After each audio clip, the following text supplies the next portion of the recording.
BBC Urdu کے programme سیربین میں خوش آمدید. ہمارے لندن اسٹوڈیو سے میں ہوں عالیہ نازکی.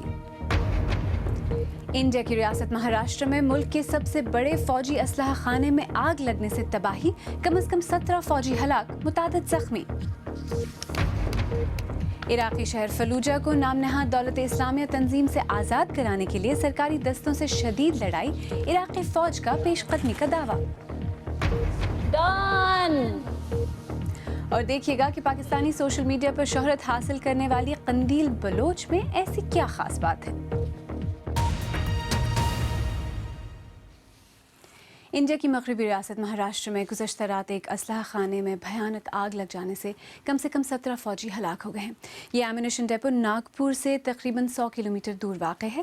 تازہ اطلاعات کے مطابق آگ پر قابو پا لیا گیا ہے. ہلاک ہونے والوں میں فوج کے 2 افسر بھی شامل ہیں. وزیر دفاع منوہر پریکر نے واقعے کی انکوائری کا حکم دیا ہے. دلی سے سہیل حلیم. آگ کی لپٹیں آسمان کو چھو رہی تھیں اور دھماکوں کی آواز دور دور تک سنی گئی. پلگاؤں کے سینٹرل ایمونیشن ڈپو کا شمار ملک کے سب سے بڑے اسلحہ خانوں میں کیا جاتا ہے اور یہاں سے پورے مغربی ہندوستان میں گولہ بارود سپلائی ہوتا ہے. فوج کا کہنا ہے کہ فائر بریگیڈ آگ کو اسی شیڈ تک محدود رکھنے میں کامیاب رہی جہاں سے یہ شروع ہوئی تھی, لیکن اس سے پہلے مہاراشٹر کے وزیر اعلیٰ نے کہا تھا کہ وہاں بھاری نقصان ہوا ہے. ڈپو کو محصور کر دیا گیا ہے اور کسی کو اندر داخل ہونے کی اجازت نہیں دی جا رہی ہے. ہلاک ہونے والوں میں ایک کرنل اور ایک میجر بھی شامل ہیں. زخمیوں کے علاج کے لیے ماہرین کی ٹیمیں ناگپور روانہ کر دی گئی ہیں. آگ لگنے کے فوراً بعد فوج اور مقامی انتظامیہ نے آس پاس کے دیہات میں رہنے والے لوگوں کو محفوظ مقامات پر منتقل کر دیا. واقعے کی باقاعدہ انکوائری شروع ہو گئی ہے. ماہرین کے مطابق اس ڈپو میں گولہ بارود کے علاوہ برہموس میزائلیں بھی رکھی ہوئی تھیں جو ہندوستان اور روس مل کر بناتے ہیں. انڈیا میں گزشتہ چند برسوں میں فوجی تنصیبات میں کئی بڑے حادثات پیش آئے ہیں.